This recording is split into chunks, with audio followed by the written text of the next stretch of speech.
Assalamualaikum and welcome back to morEwish Cuisine. First of all, I would like to thank all of you who were a bit concerned where I was last week. I was down with a fever, but I'm perfectly alright and bringing you a finger-licking good biryani, but with a twist, a pasta biryani.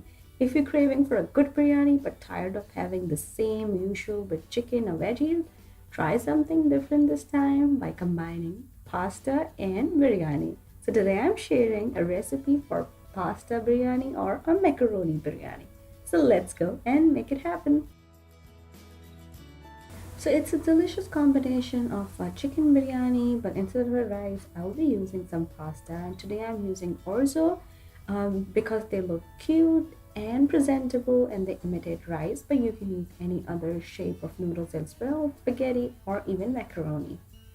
So just boil the pasta in the salted water according to the packet instruction until it's completely cooked and then drain the pasta and keep it on the side.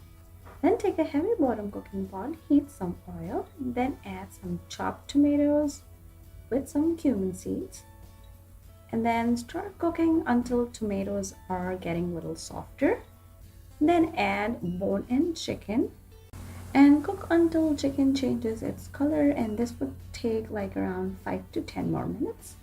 Then add some ginger and garlic and then cook for another minute. Now it's time to add some seasoning. I'll be adding salt, red chili powder, turmeric powder, garam masala powder and coriander powder with some dried plum, aloo bukhara, and then cook for like a minute or two until all the spices are completely mixed with the chicken mixture. Then add some yogurt. Mix again until yogurt is mixed too.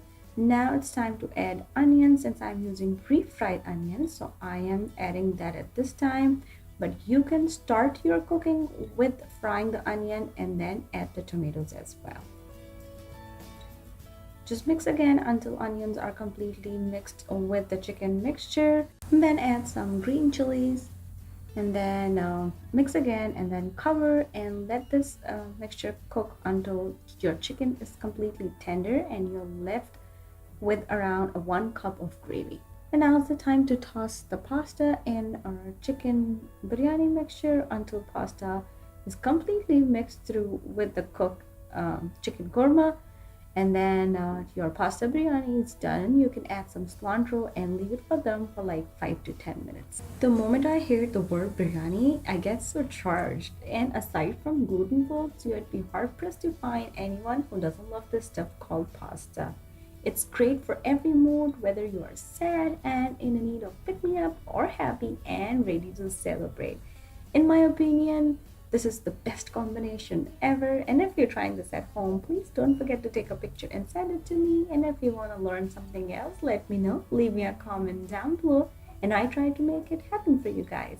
Once again, thank you so much for watching. And if you like this recipe, click on the links to enjoy more recipes like this.